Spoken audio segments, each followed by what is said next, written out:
The outgoing boss of the Westfield Shopping Centre Group, Peter Allen, says the government should start paying immigrants to come here. Business editor Ross Greenwood is with me. Ross, aren't the beaches, the open spaces and clear skies enough? What's going on, and what does he want payments now for people to come here?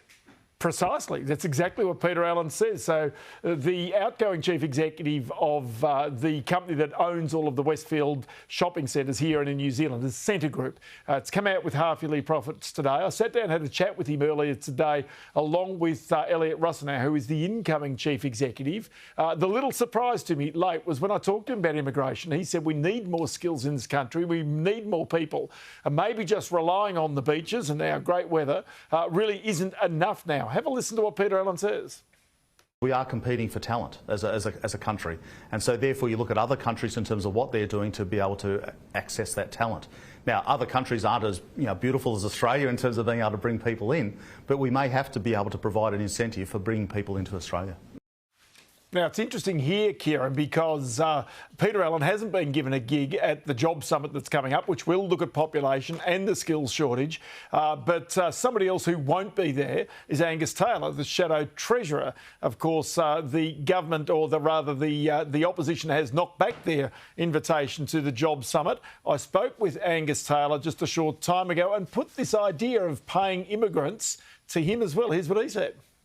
There's an enormous incentive to come to Australia right now. There's no shortage of people wanting to come to this country, and you only have to walk around one of our towns and cities, or just outside here where I am here in Goulburn. It's just a wonderful place to live. So I think we have a huge incentive already for people to come to Australia. We've got to make sure our system is bringing in those skills that we need. I think that's the really crucial part that we've got to get right. And I have no doubt that we can attract as many people as we need because of the great place it is to live and work in Australia. So, Ross, what do you reckon? Should the Job Summit consider a proposal like that next week?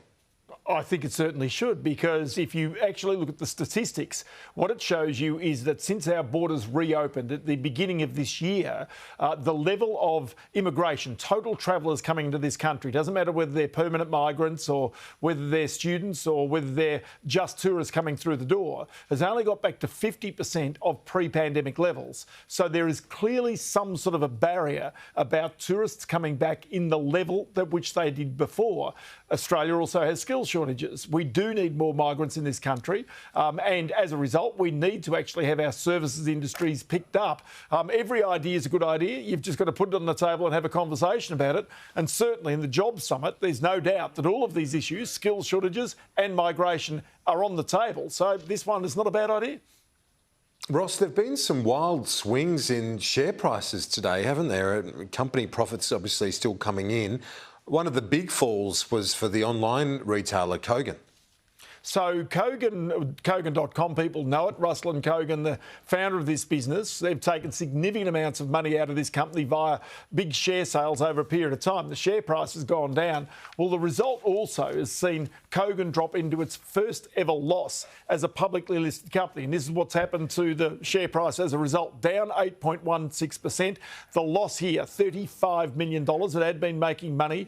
The revenues also were down by some 8%. Russell and Kogan has apologised and basically said, look, we ordered too much stock during the pandemic when everybody was locked up. We thought they'd buy all that stock. They haven't. And so as a result, Kogan really has been left with too much stock, trying to clear it at cheap prices. And in the meantime, of course, that's meant that the performance of the business has gone underwater. It wasn't also helped by the fact the company had to account for shares or options rather that Russell and Kogan himself actually took at in-the-money options. And effectively that cost the shareholders money as well. Ross Greenwood, thank you. Appreciate it as always.